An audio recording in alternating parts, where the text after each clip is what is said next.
Nashville is a blue-blooded town with colleges, universities, and traditional Southern high society. But at its heartbeat is what is known as Music City, USA.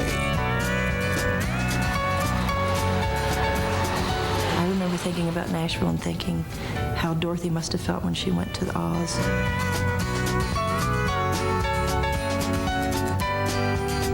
Going to Nashville was like going to Hollywood. Hollywood, Las Vegas, it was bigger than life.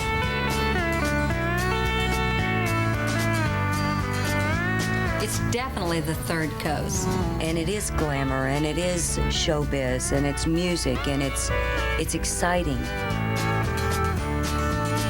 There's a saying in Nashville, must be present to win. Nashville was the place to be, and it's still that way today. In 1966, Tammy got the break she was looking for. She took the kids and she knocked on every record door and kept getting turned down. And she went to CBS Records. And luckily that day, the head of A&R and Tammy's producer-to-be, Billy Sherrill's assistant secretary, was out sick that day. And Tammy just walked right into his office with her guitar. And he listened to her and thought, she can sing. She had that little heartbreak in her voice, you know. He said to her, he said, "You don't look like a Virginia." She said, "Well, my middle name's Wynette." He says, "Okay, well, you look more like a Tammy." And once Tammy happened, with her brushed back hair, you know, and the heavy eye makeup and everything, suddenly every woman in America could really identify with Tammy.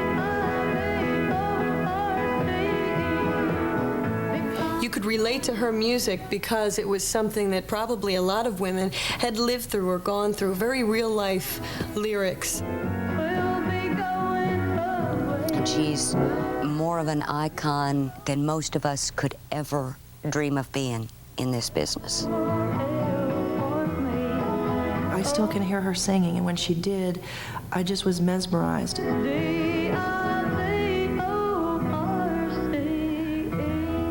don't make stars like that anymore. Man, she really had it. Well, anytime you were with Tammy, it was special because it was always funny. She was funny. Yeah. I don't think she thought of herself as being funny, but she was funny. We always had a great time. Kind. I performed with her in the studio, and she was as sick as she had ever been, and she was still singing, and I just remember hugging her and feeling her little worn-out body and thinking, how long can this go on? How long can somebody do this? And obviously it wasn't very long, and she said, "No, I love being with the fans. I love being with the music," and blew my mind.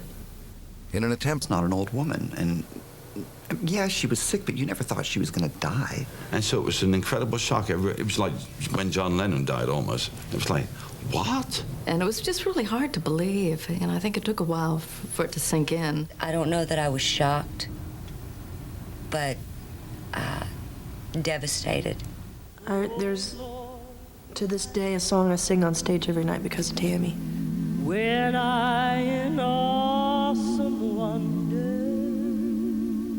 consider all the worlds thy hands have made. I remember singing those words and knowing that Tammy was right next to me.